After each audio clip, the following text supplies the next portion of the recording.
Alright, well I am back in the garage working on another project. I got the Demon to a point where I could drive it and enjoy it, so it's kind of put off to the side for now.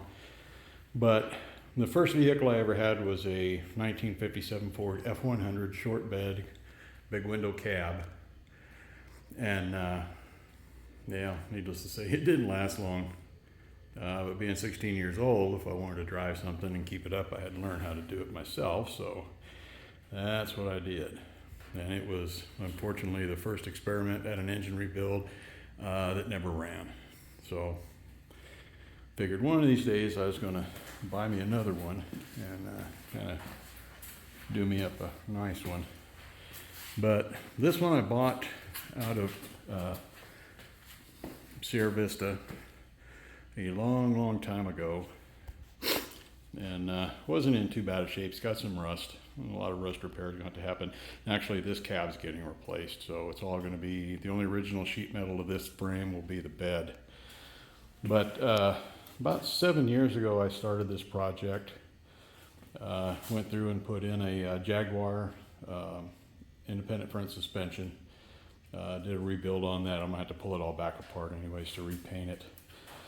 But this cab's got, it was hacked on a bunch. Floorboards are messed up. So it was cheaper for me just to go find another cab, which I did find. I had to go to South Dakota to get it. But I'm starting on the rear suspension, and originally had, there's part of the 4-link down there and some more parts with the old rear end and a couple more parts right there. Started to do a 4-link, and the more I thought about it, the less I liked it. Leaf springs are just simple.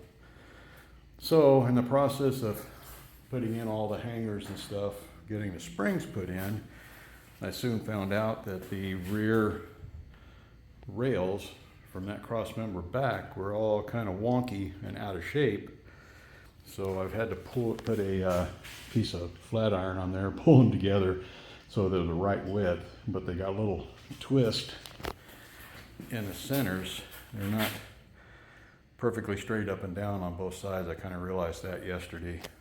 This should be 43 inches all the way down on the outside measurement. That top to this top, it's like 43 and a half or 43 3/4, so it's got a little twist in it, but I'll get I'll have to build a cross member back there to hold the rear end in the right position, so then I can bolt in the hangers and get all that done. They're just kind of clamped in there, just mocking everything up yesterday. But hopefully I'll still be able to run a Mustang type fuel tank in the back. This is the engine I'll be using. It came out of the wife's old daily driver. It came out of a 98 Grand Marquis 4.6 with a 4R70 transmission. This engine transmission has a lot of miles on it, but somebody halfway took care of it because it still run good when I parked the car and the wife bought herself a new one. But that transmission, everything's got 220,000 miles or something like that on it. That transmission's never been serviced. Yet it went up and down the road without a care. I mean, like it was brand new. I figured that out because where the dipstick tube hole is in the case, when they build these transmissions, they put a plastic plug in there just to keep garbage from getting in it.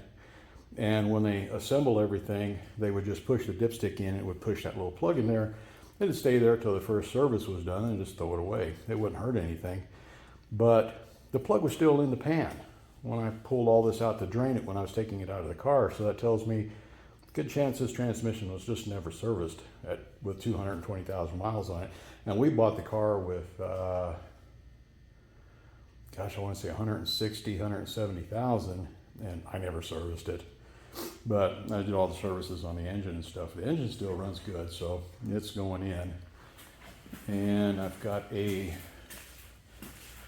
Mustang rear end right there that I'll be putting in. I've got to cut the hangers and stuff, or the spring perches off of it. This was in the Demon, but it's got 273 or 327 gears in it. which is just too tall to really have any fun with that demon. So I put the 410 gear rear end back in it, and I'll use this in the pickup. And that one I've had new bearings and a bunch of other work done to it, so it's in really good shape. It's got new brakes and drums and everything. I've got 3-inch studs on it I was running, which that won't be a problem, because the rear tires for this are 31 tall, 16 wide on a 15-inch rim, and the rim itself is a 15 by 14 with 9 inches of backspace. So that's going to put a really big tire under the back of the truck, but it's going to keep it under the sides of the bed. So wherever this truck sits for final suspension, for final ride height, I won't have an issue with tires rubbing or anything on the outside. So I've already had the rear end in the truck, or rear end in here with the 4-link and the big tires on it. That wasn't the rear end that was in it. I had a different one in here, figured out that that one was bent, so that was just an old housing I had, so I could kind of mock everything up.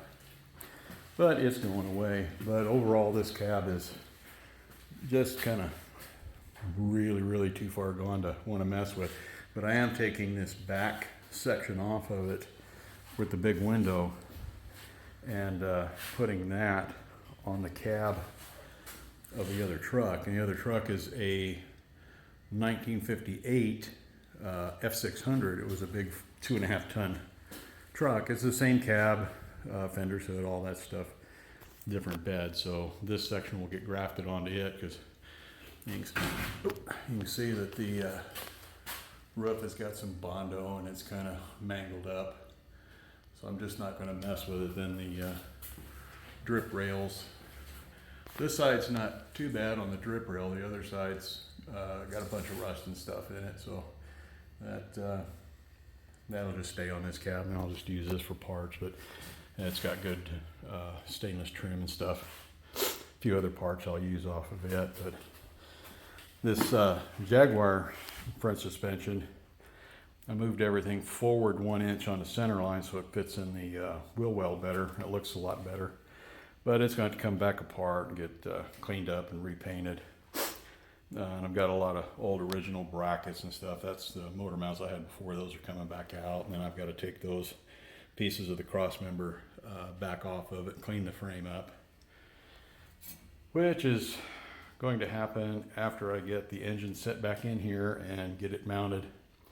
Then the cab will come off, and I will at that point probably strip the frame, get it down to bare metal, or I may even just take it in, have it sandblasted and powder coated. I'm not sure yet what you want to do with it, or what I want to do with it. Got to be a lot of welding done to this. I'm going to fill in a lot of holes that I just don't need. The thing about the Jag IFS is they have 4 piston calipers on the front. These things will stop anything, which those all get rebuilt, put back on. I've got there's a 15 by 7, I believe, is what that keystone is. And I got Mickey Thompson tires, front and rear. We'll definitely have to replace that steering box, or the rack and pinion. It's all pretty worn out. This came out of an 86 Jag, I believe it was. I would have done the rear end, but it's just a lot of work putting the IFS rear into something like this, and I just didn't want to go through that much work. But anyways, this is the start of what I'm doing now, and down the road I'll post some more videos when I get a little more work done. But for now, my attention is going to have to be trying to get the rear suspension in this so I can get this thing rolling around again. But anyway, that's all I've got for now.